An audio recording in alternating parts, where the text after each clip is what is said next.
See the new trailer for Peacemaker. What do you think, guys?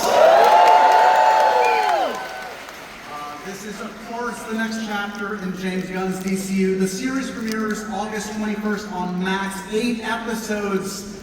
I've seen a lot of this, guys. The show is, the first season was amazing. Give it up for the first season. Of course, the second season, you're not ready. You think you're ready, you're not ready. It's amazing.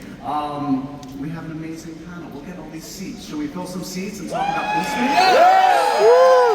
All right, holy 6,000 of you. Give a warm welcome. We have 3 new cast members to introduce today. Give it up for Mr. Tim Meadows, everybody. Come on.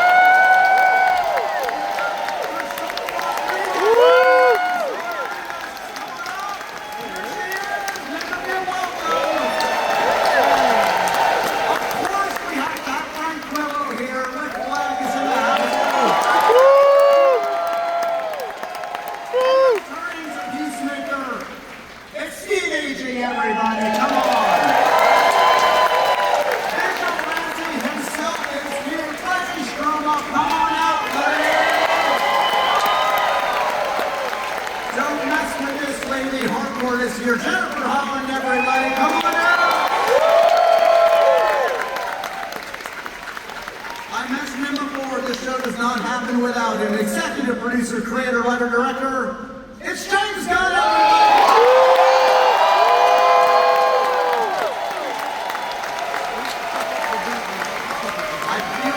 Missing somebody. No, that's it. That's it? Okay, that's it. He's here. All right. No, I can't. James, should you do the honors? You want to introduce him? Ladies and gentlemen, my friend Peacemaker himself, Mr. John Cena.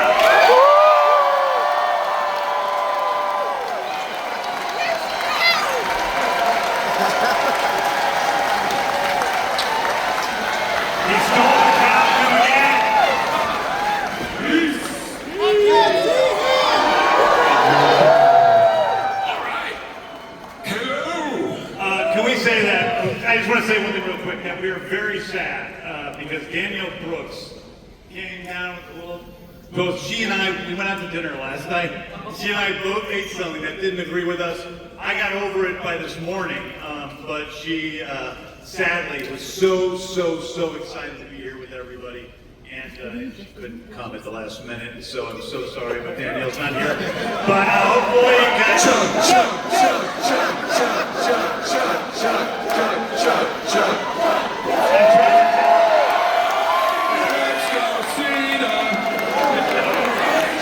Let's go, Cena! Hydrated and ready. Here we go. I want to make sure I don't come down with something. I want to stay hydrated. Do it again! Do it again! No way. I'm more water than man at this point. I'm going to pee through my suit. I don't believe you! Wait. I just wish John... That's what you guys want to see. This is the Peacemaker crowd. I get it. I'm sorry. I smell like ammonia and chlorine at the same time. I just peed myself. I'm used to it. I'm used to it. She's used to me peeing myself. That's true. It's okay. It's what the body does. We're going to ignore it. Here we go. We're humanity. off to a great start. Tim, what do you think? We're good? We're doing all right? Yeah. Crowd seems ready. Tim, was the crowd as excited for you as you told us it was going to be before you came out? You know what? I was pleasantly surprised at how nice they were. Yeah.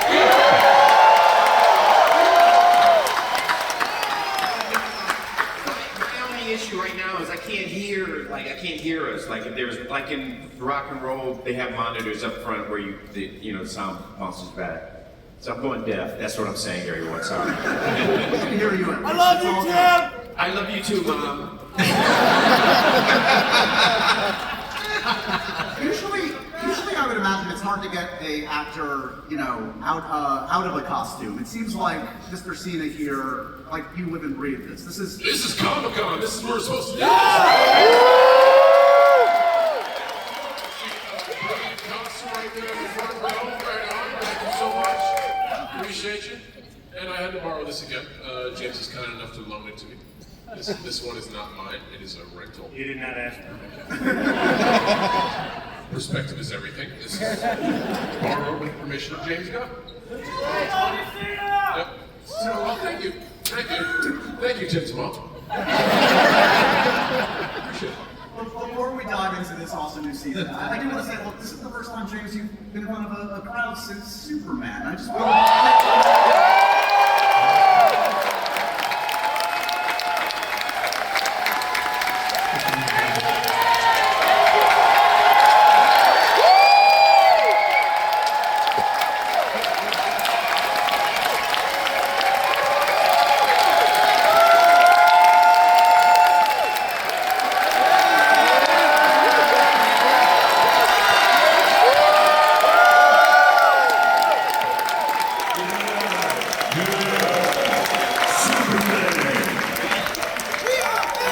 Retired, they couldn't get up, but that's all right. They were involved. The enthusiasm's still high in the back. Appreciate you guys back there. Yeah, with us right on. Okay. All right. What about Guy Guardian? All right, lots of questions. Let's talk Peacemaker Season 2. Everybody wants to know, okay, this season's obviously coming at a different stage of the DCU. How does this fit into your new DCU versus Season 1? I mean, this really, the Superman ends leads directly into the show. The show happens a month after the events of Superman. There's a lot of the characters, return in the season of Peacemaker. In the very first episode, we have Guy Gardner and Pearl Maxwell Lord. But there's a lot more as we go down the line. But it is definitely a part of the DCU now. Oh, look at that glowy Superman. That's cool. With the Peacemaker? With the Peacemaker helmet, love the mashup. There's a lot of action going on, and I really dig. Sick remix. Well, I'd love to hear from any of you, what is unique about a Peacemaker set? You've all worked on different kind of productions. A James Gunn run Peacemaker show versus any of your other gigs. What's the most distinct difference? It's fun. No, it really is. It's It's very fun. fun. Everyone's kind, everyone's nice, everyone's fun.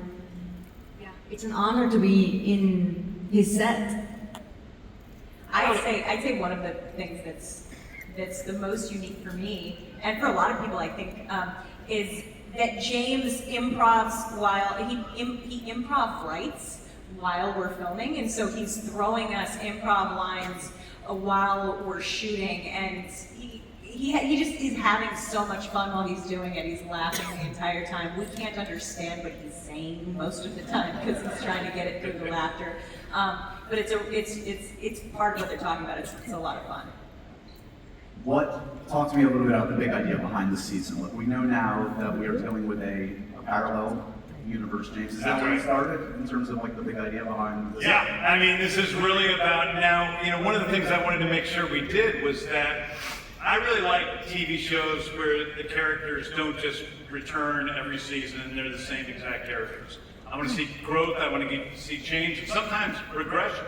And Peacemaker's a different guy this year. He's dealing with the demons he sort of uncovered from the first season and trying to deal with them, and the world is not accepting him the way he is. They aren't accepting him as a hero.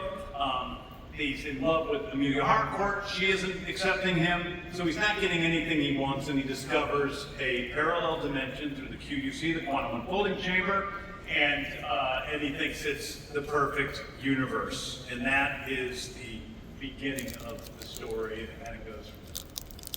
John, what would you say about where we find him at the start? I mean, obviously, he went through some issues with Dad last season, to say the least. How's he doing at the outset of this season? I'm doing great.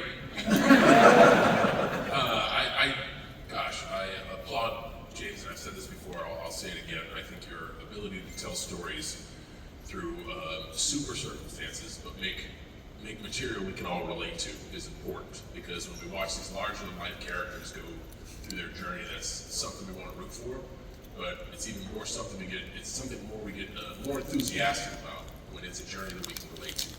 And I don't ever want to tell the audience how to feel, but when I watch the trailer, what I see is someone who is going through a little bit of a rough patch in life and thinks the grass might be greener on the other side.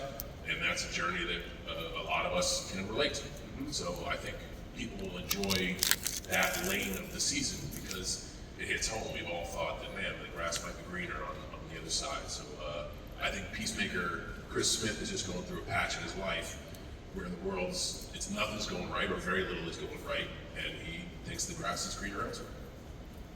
One big opportunity also by the idea behind the season is you get to play multiple versions. I mean, that's an acting challenge. What can you say about playing different versions of this character? Well, it's different than being invisible.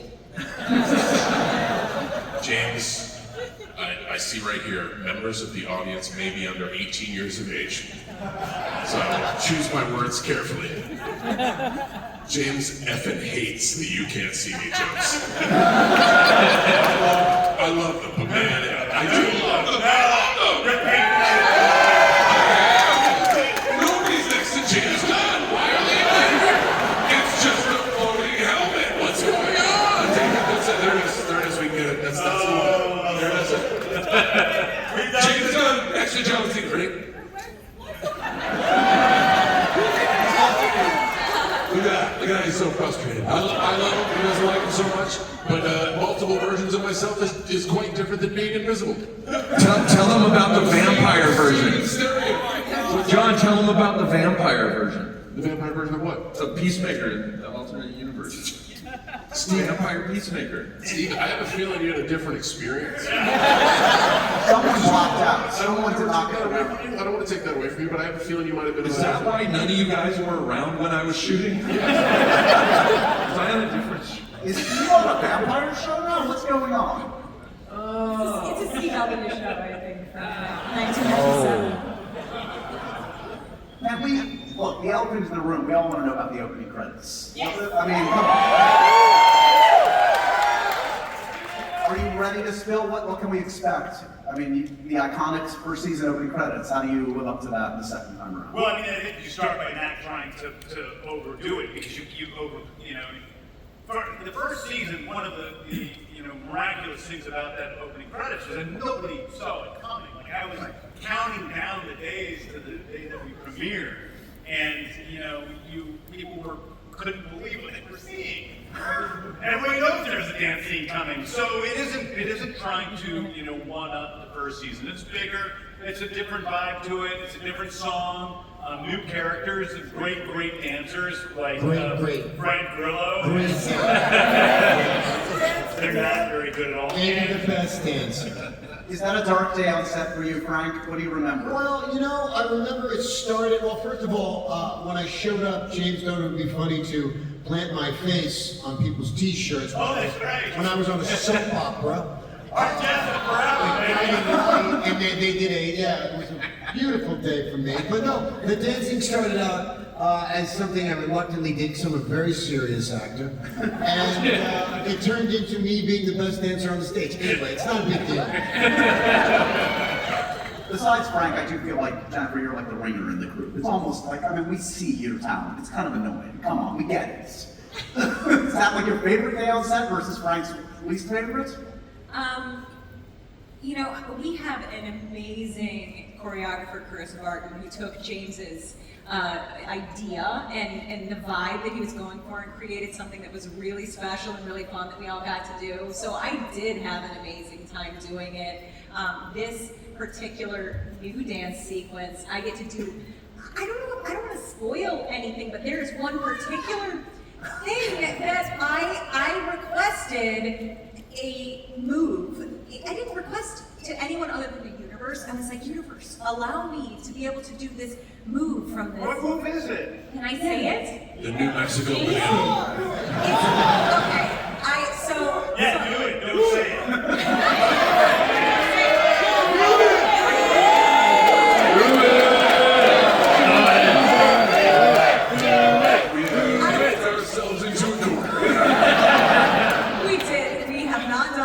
Left set, it was like the last day we were on set. But I was like, universe, please allow me to do the lift from Dirty Dancing. I have to do a lift, please, universe. And so I got to do a lift, and it was amazing. Did we ruin it? We're good? We can say that? Yeah, you said that. Yeah, it's out. Yeah. James Gunn said I could say it. HBO Max. How is Hardcore doing this season? Has she mellowed out? Is she chill? Really, man? So from season 1 to season 2, the events that happen at the end of season 1, Adebayo outs Waller, that's really affected Harcourt in a huge way. She can't take it all out on her daughter, so she ruins my career and makes sure that I'm blacklisted and I'm not able to get a job. So I'm in a really bad place, and Harcourt particularly, her whole identity is her work. She doesn't know who she is without that. She's like, you know. I wonder which character I relate to the most.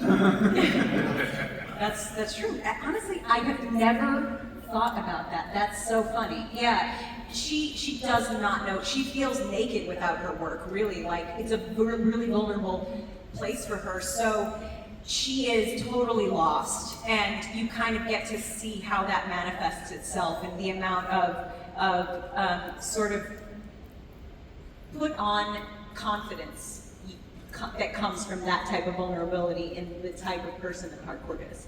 I think that's evidenced in some way by this clip we're going to show. This is pretty epic. Strap in. This is the first episode, right, James? This is the very first episode, yeah. All right. Anything else to say, James? Should we just let him see No, this? I will say that Harcourt